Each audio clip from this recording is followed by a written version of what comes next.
চাওক মস্পিকা প্ৰথম কথাটো হ'ল আপুনি নাওবৈচা সমষ্টিটোৰ কথা ক'বলৈ যোৱাৰ পূৰ্বে মই বিশেষকৈ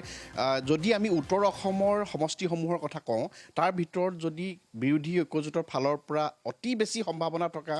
যদি তেওঁলোকে আশা কৰা যদি এটা সমষ্টি হয় তেনেহ'লে নাওবৈচা সমষ্টিটোক ক'ব লাগিব কাৰণ শেহতীয়া আমি উত্তৰ অসমৰ প্ৰতিটো সমষ্টিত গৈ যিটো ধৰণৰ পৰিৱেশ দেখিছোঁ সেই পৰিৱেশ পৰিস্থিতিলৈ চাই কোনোবাখিনিত শাসকীয় পক্ষ ইয়াত হলঠেকত পৰিব যেন বোধ হয় কাৰণ মই প্ৰথমে তাৰ পূৰ্বে এটা কথা কৈ লৈছোঁ যে সমষ্টিটোৰ প্ৰতিটো চুককোণ যেতিয়া আমি যাওঁ বিগত সময়ছোৱাত আমি দেখিবলৈ পাইছিলোঁ যিজন ভৰত নৰহ আছিল তেওঁ থকা অৱস্থাত কিন্তু সমষ্টিটো যি ধৰণৰ উন্নয়ন হ'ব লগা আছিল সেই ধৰণৰ উন্নয়ন হোৱা নাই বা তেওঁক জয়লাভৰ পাছত এই সমষ্টিটোত কোনেও আচলতে দেখিবলৈ পোৱা নাছিল যিটো কাৰণে সাধাৰণ ৰাইজে এটা কথা উল্লেখ কৰিছিল যে তেওঁ অদৃশ্য বিধায়ক বুলি গতিকে সেই কথাখিনি মই তাৰ পিছলৈও যাম কিন্তু মই আপুনি যিটো কথা সুধিছে যে এইবাৰ কোনে বা কাৰ বেছি গ্ৰহণযোগ্যতাটো আছে এক প্ৰকাৰ চাবলৈ গ'লে মই কৈছোঁ পোনপটীয়াকৈ যদি কওঁ তেনেহ'লে জয়প্ৰকাশ দাসৰ যিটো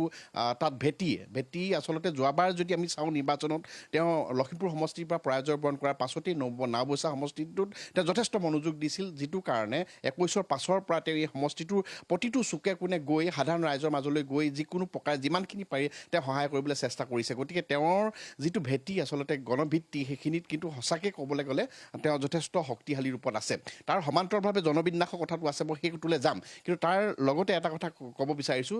বসন্ত দাস এগৰাকী যুৱ নেতা তেওঁ অগপৰ হৈ বিশেষকৈ শাসকীয় পক্ষৰ ফালৰ পৰা তেওঁ যিহেতু প্ৰতিদ্বন্দ্বিতা কৰিছে কিন্তু এই আসনখন বা এই যিটো সমষ্টিৰ যিখন আচলতে আসনখন বিশেষকৈ শাসকীয় পক্ষই নিজৰ হাতলৈ নিবৰ কাৰণে বা তাৰ পূৰ্বে যিহেতু এইখন শাসকীয় পক্ষৰ পৰা যাব বুলি কথাষাৰ ওলোৱাৰ কাৰণে হাই প্ৰফাইল নেতা মুখ্যমন্ত্ৰী আনকি স্বয়ং মুখ্যমন্ত্ৰীয়ে দুবাৰকৈ এই সমষ্টিটোত তেওঁ নিৰ্বাচনী প্ৰচাৰত ভাগ লৈছে গতিকে সেই দৃষ্টিকোণৰ পৰা চাবলৈ গ'লে তেওঁলোকে যিকোনো প্ৰকাৰে এই আসনখন আচলতে তেওঁলোকে হাতৰ পৰা হেৰুৱাব খোজা নাই যিটো কাৰণে মই কৈছোঁ যে হাই প্ৰফাইল নেতাসমূহ আচলতে ইয়াত ইজনৰ পিছত সিজনকৈ আহি নিৰ্বাচনী প্ৰচাৰ চলাইছে কিন্তু তাৰ পিছতো যদি আমি ক'বলৈ যাওঁ এতিয়াও কিন্তু কোনোবাখিনিত এনেকুৱা লাগে জয়প্ৰকাশ দাসৰ প্ৰতি মানুহৰ বা সমষ্টিবাসীৰ কোনোবাখিনিত তেওঁৰ প্ৰতি আশা ভৰসাটো বেছি আছে বা কোনোবাখিনিত আস্থাটো বেছি আছে যেন বোধ হয় কাৰণ মই জনবিন্যাসৰ কথাটো কৈছিলোঁ জনবিন্যাসৰ ফালৰ পৰাও যদি আমি চাওঁ তাত বিশেষকৈ নাওবৈচা সমষ্টিত প্ৰায় 56,000 সংখ্যালঘু ভোটাৰ আছে আৰু সংখ্যালঘু ভোটাৰবোৰ তেওঁলোক কংগ্ৰেছৰ ভোটাৰ বুলি ইতিমধ্যে এটা প্ৰচাৰ চলিয়ে থাকে বা সেই সংখ্যালঘু লোকসকল কোনোবাখিনিত কংগ্ৰেছৰ ফালে থাকিব বুলি যদি ভবা হয় তেনেহ'লে 56,000 ভোট তেওঁলৈ যোৱাৰ সম্ভাৱনাটো আছে তাৰ সমান্তৰালভাৱে আমি যদি চাওঁ তাত অন্যান্য আছে মিচিং জনগোষ্ঠী যিসকল লোক আছে তাৰ প্ৰায় 48,000 ভোট আছে সেই 48,000 ভোটৰ অৱশ্যে তেওঁ তাত কোনোবাখিনিত বসন্ত দাসতকৈ অলপ কম পাব বুলি অনুমান কৰিব পাৰি তাৰ মাজত আমি কথা বতৰা পাতি আমি যি ধৰণৰ অনুমান কৰিছোঁ কাৰণ মিচিং যিসকল লোক আছে বা যিসমূহ সংগঠন আছে সেই সংগঠনসমূহে সাধাৰণতে বিজেপিক তেওঁলোকে সমৰ্থন জনায় গতিকে সেই ফুকন হয় বশিষ্ঠদেৱ ফুকন আপুনি কৈছে যে সেই সমষ্টিত সংখ্যালঘু ভোটাৰ যথেষ্টখিনি আছে বা সংখ্যালঘু ভোটাৰ এইবাৰ এক ফেক্টৰ হয় বা নিৰ্ণায়ক ভূমিকা পালন কৰিব বা গ্ৰহণ কৰিব গতিকে সকলো প্ৰাৰ্থীৰ ভাগ্য 9 তাৰিখে ইভিএমত বন্দী হ'ব কিন্তু বশিষ্ঠদেৱ ফুকন আপুনি যিহেতু তাত বিভিন্ন সমষ্টি ঘূৰিছে ভিতৰলৈ গৈছে বাট পথ দেখিছে উন্নয়ন দেখিছে বা তাত কি হৈছে কি নাই হোৱা বা ৰাইজৰ সৈতে আপুনি মত বিনিময় কৰিছে ৰাইজে প্ৰকৃততে কি কয় সেই সমষ্টিত তেওঁলোকে সমষ্টিবাসীৰ একোগৰাকী বাসিন্দা হৈ সেই নাওবৈচা সমষ্টিত প্ৰকৃততে কি উন্নয়ন হ'ল যোৱা কাৰ্যকালত আৰু কি উন্নয়ন হ'বলৈ বাকী থাকিল সমস্যা কি আছে সমষ্টিটোত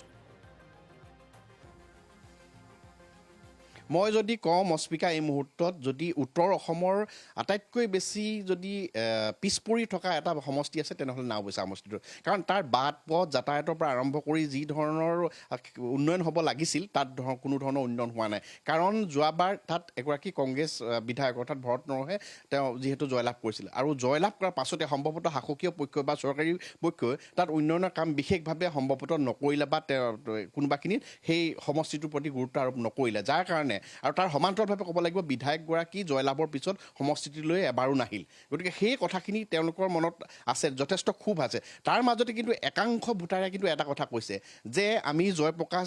দাসক যদি ভোট দিব লগা হয় তেওঁক যদি জয়লাভ কৰাব লগা হয় তেনেহ'লে তেওঁৰ অৱস্থাটো ভৰত নৰহৰ নিচিনাই হ'বগৈ কাৰণ সকলোৱে অনুমান কৰিছে এইবাৰো বিজেপি চৰকাৰ আহিব যদি শাসনাধিষ্ঠ চৰকাৰখনৰ এজন যদি জনপ্ৰতিনিধি নাপাওঁ তেনেহ'লে আমাৰ উন্নয়ন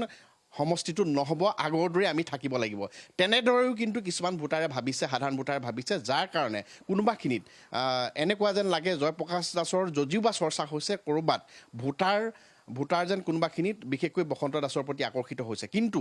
তাৰ মাজতো ক'ব লাগিব সংখ্যালঘু ভোটাৰে এই ক্ষেত্ৰত নিৰ্ণায়ক ভূমিকা গ্ৰহণ কৰিব, কাৰণ আটাইতকৈ বেছি সংখ্যালঘু ভোটাৰ তাত আছে। আৰু লগতে অনুসূচিত জাতিৰো বহু লোক, প্ৰায় 12,000 পৰা 15,000 লোক আছে। গতিকে এইখিনি ক্ষেত্ৰত এই ভোটাৰসকলে কি ভূমিকা লয় সেইটো গুৰুত্বপূৰ্ণ কথা হ'ব। আৰু লগতে আপুনি যিটো কথা কৈছে, একেবাৰে যদি কম পিছপৰা বিশেষকৈ যদি কোনোবা এটা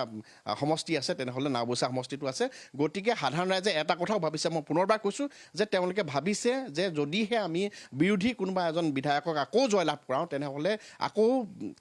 উন্নয়নৰ ক্ষেত্ৰত আৰু দুখোজ পিছুৱাই যাব নাওবৈচা সমষ্টিটো। তাৰ কাৰণেও তেওঁলোকে শাসনাধিষ্ঠ বা যিটো চৰকাৰৰ বিশেষকৈ মিত্ৰজোঁটৰ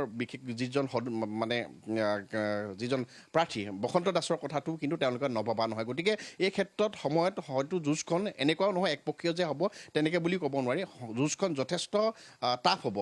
গতিকে ভৱিষ্যতে আমি গম পাম, বা যেতিয়া ফলাফল ঘোষণা কৰিব তেতিয়া গম পাম। কিন্তু আজিৰ তাৰিখত ক'বলৈ গ'লে কোনোবাখিনিত সঁচা অৰ্থতে জয়প্ৰকাশ দাস কোনোবাখিনিত যেন আগবাঢ়ি আছে তেনেকুৱা ধৰণৰ বোধ হয়। মস্মিকা।